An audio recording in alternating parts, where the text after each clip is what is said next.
Bonjour, aujourd'hui nous allons réaliser une interview avec Eugénie Joltreau, économiste chez BSI Economics et doctorante à l'Université Paris-Dauphine. Je rappelle que ce podcast s'inscrit dans le cadre d'un partenariat entre Melchior et BSI Economics. Bonjour Eugénie Joltreau. Bonjour. Alors aujourd'hui, vous allez nous parler des plastiques. Je lis dans votre article pour BSI qu'on en produit environ 400 millions de tonnes par an. Oui, on en produit en quantité vraiment grandissante.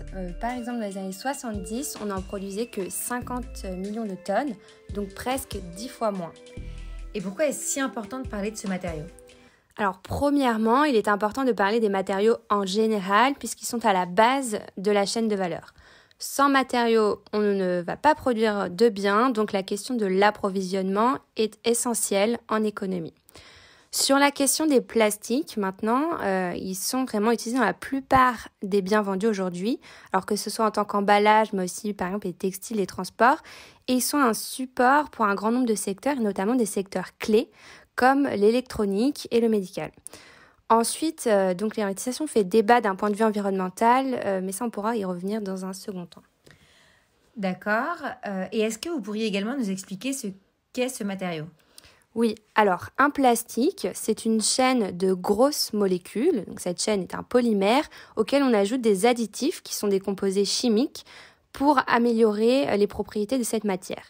Il y a plusieurs sortes de polymères, donc on va pouvoir obtenir un grand nombre de combinaisons polymères additifs et donc autant de matières plastiques différentes. Et les plastiques sont généralement fabriqués à partir du pétrole, qui est une ressource finie, une ressource donc épuisable.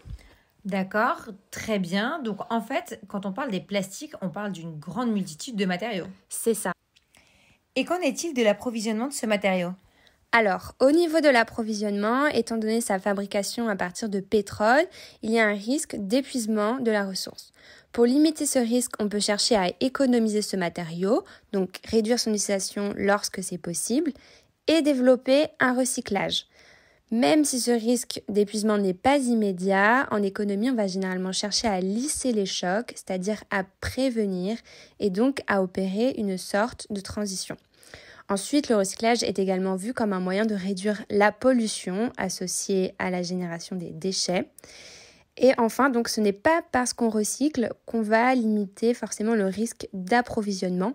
Ce n'est pas le cas si le recyclage ne se substitue pas à l'extraction.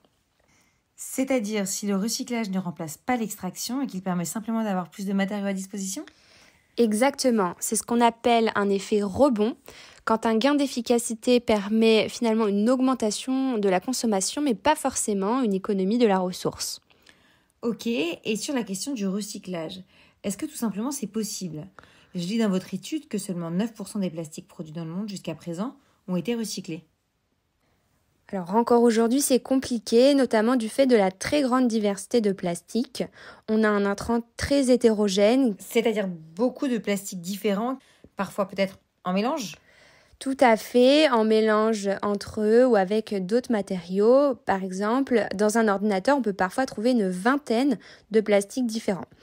Cette phase de tri et de séparation de matériaux est très complexe et coûteuse et elle va grandement participer à la qualité finale de la matière recyclée. On a finalement encore du mal à opérer cette transition vers une économie qu'on appelle circulaire parce qu'on va produire des plastiques recyclés souvent de qualité inférieure aux matériaux vierges, donc vierge qui veut dire non recyclé. Et par ailleurs, le plastique vierge est souvent bon marché. On a même parfois un prix du plastique vierge inférieur à son équivalent recyclé qui, lui, supporte des coûts de recyclage importants. Donc pour faire un recyclage de meilleure qualité, il faudrait encore augmenter ses coûts de tri et de recyclage, ce qui est compliqué face à cette concurrence avec le plastique vierge. Et du coup, est-ce qu'il faudrait alors augmenter le prix des plastiques vierges, par exemple en le taxant ? Alors, compenser la différence de prix serait en effet un moyen de rendre le recyclage plus compétitif par rapport à l'extraction. Ce ne serait pas sans conséquences économiques et cela ne résoudrait pas le problème de qualité.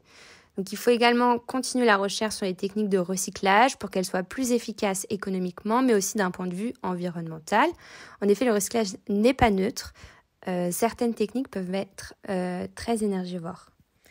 D'accord. Et sur le plan environnemental alors, quels sont les risques des plastiques ? Alors, si on ne recycle pas les plastiques, c'est-à-dire s'ils ne restent pas dans le cycle économique, ils finiront par rejoindre l'environnement, soit sous forme d'émissions, soit sous forme solide, donc sous forme de déchets. Ces déchets qui vont ensuite se fragmenter. Alors, sur la question de l'incinération, en 2018, en Europe, 43% des déchets plastiques ont été incinérés avec récupération d'énergie. Donc, c'est-à-dire qu'avec cette incinération, on va produire de l'énergie, mais comme quand on brûle du charbon, on va relâcher du dioxyde de carbone dans l'atmosphère, donc via cette incinération, donc ce dioxyde qui était auparavant enfoui dans le sol. Et ce gaz, qui est un gaz à effet de serre, va contribuer au phénomène de dérèglement climatique. Donc, il y a un premier risque pour le climat. Ensuite, il y a un risque de pollution plus général, mais ce n'est pas forcément lié qu'à la fin de vie des plastiques. Premièrement, comme évoqué en début d'interview, les plastiques contiennent des additifs, des produits chimiques, dont certains sont controversés sur le plan sanitaire. Deuxièmement, il y a un risque lié à la fragmentation des plastiques, en particulier de toute petite taille qu'on appelle microplastiques. Et donc sur ce sujet, on entend encore beaucoup de recherches sur l'impact environnemental de ces derniers. Eh bien, merci beaucoup Eugénie Jolletreau pour toutes ces informations et merci à toutes et à tous d'avoir écouté ce podcast. N'hésitez pas à aller consulter le site de BSI Maker pour plus de détails sur l'économie des plastiques.